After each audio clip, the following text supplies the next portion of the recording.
Reddit Ask Me Anything. Iyama, retired, cat burglar, ask me anything. Well, I quit the practice quite a while ago, but perhaps I can satisfy any burning questions any of you may have. Questions about safety, the answers to which will probably terrify you. The why and how, or just about anything, are quite acceptable. Obviously, I'm using a throwaway for this, and yes, I'm using protection to hopefully keep myself safe. So please be a bit understanding if I happen to be responding slower than you'd like. And to answer what I know will be the single biggest question. No, I never got caught. I quit of my own choosing after moving away and finding a decent job. Were you ever afraid of a homeowner with a gun? That's about the only thing I was truly afraid of. Just out of curiosity, from your point of view, would a homeowner be in the right to kill you if he or she were to catch you in the act? Did you consider your life forfeit when you entered a home, or did you never really think about the dying part? I never did come to terms with that question, and I've thought about it quite a bit over the years. Would they be in the right? Yes, in my mind, I don't know. I considered what I was doing a do or die situation, so I felt that what I was doing was forgivable. But I don't think I would have held any grudge against a person who shot to kill. To be fair, though, I would fall to the ground and beg and plead like a little baby, at which point, if I had not already been shot, killing me would be considered murder. Yep, you read that right. The laws in several states, including the one I was in, are so few-read that shooting a person who has broken into your home but is in a position of surrender or some such nonsense is considered murder. I never really worried much about it, though, as I've said before, where I was in life at the time, there wasn't much left for or of me. My house was robbed once. Someone obviously showed up to the house halfway through and freaked the person out because there was a whole heap of our stuff stacked at the front door. They only got away with a few bits and pieces, but the thing that freaked me out the most was the fact my brother's ashes were stacked on top of everything. Disgusting piece of shit, whoever it was. Ashes. I have no clue why a person would go for that, unless the urn was of value. I would never have done such a thing. I even refused to steal wedding rings and wedding bands. It wasn't even an actual urn. We had only had them for 2 weeks, so they were still in the plastic box with a sticker on the front saying what they were. As weird as this is going to sound, I'm glad there are good burglars out there. How accurate is Home Alone? I actually tripped on toys once. The room's curtains were drawn and the light switch was not very close to the door. I didn't carry a flashlight. I made hits during the day and never really needed one. And when I went into the room, I stepped on and broke an old Dino Rider toy. Seeing that toy brought back a lot of memories and felt worse for breaking that toy than I did for breaking into and robbing the house. Single most expensive object stolen, most stolen from one house at the same time, any incidents with dogs or homeowners actually home, scariest moment? Most expensive object, a gold watch. I could have grabbed a diamond wedding ring, but even I had standards. Most stolen from one house was around $1,000. And dogs? Let me give you the lowdown on dogs. They aren't protection or security. A dog can be easily tamed usually. Act friendly, give it a few rubs, and they'll happily follow you around. If that doesn't work, after my first run-in with an annoying dog, a small, yappy dog, I started carrying rawhide sticks with me. That stopped them very fast. Also, on the topic of dogs, if you want a security dog, get a small, loud dog that barks at almost everything. Big dogs may look scary, but considering most people don't like the chance of their dog turning on them, the dogs are either very tame or chained up. Small dogs, however, bark a lot. Those were the only ones I was ever worried about. Even then, as I said, a stick or two of rawhide and they were down for the count. Scariest moment? I tried climbing up on a deck roof to get in an open window and slipped. I caught myself, and I was only on the first floor roof, but my heart was pounding that entire hit as it had never been in any other. Apparently the best security animals are geese. Will start honking at anything and can't be bribed. The fact that a person had a flock of geese in their home to begin with would probably scare off most crooks. How close did you come to being caught in the act? Ever leave any incriminating evidence behind? The closest was passing by a police car as they were going to the house. I was a few blocks away at the time. I was never really close to being caught, but the question of it was always there. I would usually be in and out in under 5 minutes. Evidence? No, none that I can think of. I was never caught, so I guess I didn't leave anything incriminating. If I did forget something. Burglaries don't tend to be solved. It's just not worth the police's time. Unless the homeowner catches you in the act, or the police just happen to see you climb through the window, then you're likely to get away with it. The house I live in with my boyfriend was broken into and most of our stuff stolen about a year ago, and it was seriously one of the most traumatic events of my life. We're college kids and lost pretty much everything we owned of any value. I still have trouble sleeping at night and have had to install alarms on everything. I just can't believe a human being could do that to another human. We're all in this thing together just trying to get by. No questions. Just wanted to beach. I'm glad you stopped though. Cheers to your new job, and hope that goes well and you never feel inclined to return to the lifestyle. I'm going to give you the best advice for home security you will ever get. Window laminate, alarms, dogs, all of that are either useless or reactionary. The only thing that ever really shut me down were laminated windows. A crook's biggest weapon is speed, and their biggest enemy is time. If somebody were to try to break into your home and ended up hitting a window that was laminated, they would, in almost every case, run off. It isn't even all that expensive, especially since you only need to laminate the first floor windows, and any windows on a first floor roof on a 2-story house, such as a porch or deck roof. Don't waste money on alarms or dogs. Spend it on good window laminate put in by professionals, and you will be much safer. Nice try, window laminate sales guy. So that's what his new job is. How easy was it for you to enter targeted houses? What were your techniques? It was very easy. My method of entering was usually to find a decent backyard window and break it. Entering through there, I had secured duct tape, a sharp rock to an elbow guard, and would just hit the window. The worst times were when I forgot my gloves and had no way of opening the window. You'll be amazed at how many windows are painted shut, or were never meant to open to begin with. I had a pair of heavy mesh gloves to clear away glass at those times, and if I forgot them and couldn't find another means of clearing the glass quickly, I'd abort the attempt. I kind of pity those people more than the ones I actually robbed, because they would come home to a broken window, and that was it. Rather insulting, I'd think. Furthermore, they'd spend the rest of their lives wondering just what it was you stole. How many times are we talking here where you forgot your gloves? Seems like gloves would be pretty high up the list of items you're gonna need to go out cat burglaring.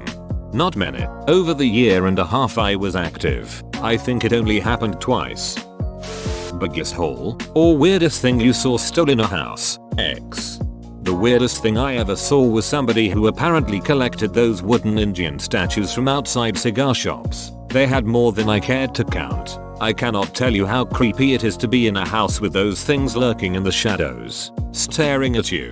That particular house actually scared me a bit, because I kept jumping, thinking the statues were a person. A statue would be in a random corner, and I would see it, and my heart would start racing. My biggest haul? Probably around $1,000. I never went for electronics, just quick and easy pornables or cash. What's quick and easy pornables, and where did you look for cash? Quick and easy pornables are jewelry, for the most part, but I drew the line at wedding rings and wedding bands. I never stole a person's wedding rings. I would look for cash on kitchen counters, near the coffee pot, as well in the cupboards near it, around the area where keys were hung, in jars and boxes, especially ones on the upper shelves of bookcases, in bedrooms and bathrooms, on vanities and in the clothing drawers, under beds, under mattresses, under lamps. Yet, quite a few people hid cash under lamp pedestals, and just about anywhere that there didn't seem to be much collected dust, but was a small enclosure, small drawers and cabinets. Yes, I would take a glance at the level of dust in the house to get an idea for the well-traveled areas. I generally didn't bother with a safe, though. A lot of crooks do, if they have a vehicle available. But since I had to hoof it, lugging around a safe would be a bit too obvious. That's all? You master breaking into houses only to steal minor jewelry and change? I don't understand. How is this less than $1,000 worth risking your life record? He mentioned that prison was not a relatively great disincentive for him, as 3 meals a day and a place to sleep was more than he thought he would have been able to attain without stealing at that time. Exactly how many cats have you burgled? I've never burgled any cats, but if you count the dogs I bribed, it's probably in the 30-40 range. I never actually stole them, though, just bribed. We talking doggy treats or horse tranquilizers here, browski? Rawhide sticks. Actually, it was easy to fit quite a few in a pocket, and they would satisfy pretty much every dog. No kidding, my mom always told me, a dog's the best burglar alarm you'll ever have. Guess she was wrong. The best alarm you can have is a motion triggered hidden camera. I would suggest one that is embedded in a clock radio that records to an onboard SSD. Not many crooks are going to take what looks like a $10 alarm clock. Otherwise, for protection, get window laminate. That is one of the only true security systems that actually works. A hidden camera to catch your masked face? There's more information available than just the face, but the face is the biggest chance in catching a person. Height, weight, race, all of these are picked up by a camera, which can be a big help. Yay baby, that camera next to my bed, it's for burglars. Did you ever carry a weapon with you? Had you considered using it or threatening to use it when given the opportunity? Did you steal during the day-night? And did you study the houses and their occupants carefully to avoid confrontations? I had a pocket knife with a 3-inch blade, but that wouldn't have done much as a weapon against somebody in their home. It was mostly for cutting a screen or similar situations. I wouldn't have used it, though, as a weapon. If I had ever encountered a person, I would have just ran. My hits were during the day, usually around 10 or 2. People were at work, and it was either before or after lunch. Night hits are only in movies, books and jailed thieves. People are home at night, and far too many people have guns. I never made a night hit and never wanted to. As for studying, not usually. I might make a pass and then come back an hour or 2 later. But I usually just kept my eye out for obvious signs of nobody at home. No cars, no movement, no flickering TV, computer, etc. The times I did do studies was usually when the houses were near parks, and I could watch for a bit longer without making people suspicious. Even then, though, I usually just watched the kitchen, if I could, for an hour or so. Were there things that you looked for that made you select a property? Also, how did you offload hot items? Did you have a fence, or random sales? How does that work? No cars in the drive or on the street. Plenty of windows on the garage to check for cars inside. Large windows on the front of the house, easy to see inside to case. No flickering TV, computer. No music. Signs of a decent person. Well manicured lawn, well tended flowers and a clean sidewalk and drive. It's 10 AM. You're probably at work and an enclosed backyard. Seriously, the worst thing you can do, other than leaving everything wide open with signs announcing it, is having an enclosed backyard. I realize I edited my comment and probably didn't catch you in time, but would you fill me in on the offloading question? How did you offload hot items? Did you have a fence, or random sales? How does that work? Sorry for the ninja edit. I was trying to ask original questions. P. Offloading was usually to a pawn shop or in the paper. I would hold on to the physical items for a few weeks to a month before putting them out. Usually, I went for cash and, yes, I admit this, piggy banks. Generally, though, pawn shops exist that will buy your stuff without asking questions. I didn't always get the best prices for the stuff because of that. But when the choice is mediocre poor price and no questions or good price and questions, you try to avoid the latter. Were you ever nervous they would see your face and then later trace the items back to you? As in, they find items and somehow discover you on film later or some such from the shop? Were you often just a nervous wreck? I would be. I'd be sick constantly worrying that I was facing prison time every day I woke up. One more. What did you buy with the money? I always had a mask when I broke into the houses, so I wasn't afraid of being caught on home cameras. As for being traced and caught, I was never worried. I've mentioned that. At that point in my life, it was do or die. To me, spending time in prison would have been better than the life I was living. Prison gives you 3 hots and a cot. meaning 3 meals and a dry place to sleep. I was living in a slummish apartment at the time. Most of the money went to keeping myself alive. The rest I saved up until I could get out of that apartment and to a decent place where I was able to get an actual job. Honest question. I am armed, but if I encountered a thief, I would order them to stop and attempt to force their compliance. I'd react based on their actions from there. Escalation only when merited. Would you be likely to comply if you were startled by an armed owner screaming at you to comply? Or reject the risk of getting hit owner not caring about you, firing, and just run instead? For effect if it matters, it's an M4. Not sure if you would even care. If they had a gun, I'd do exactly as they said. If it was a melee weapon, and they were not blocking the exit, I'd try to escape.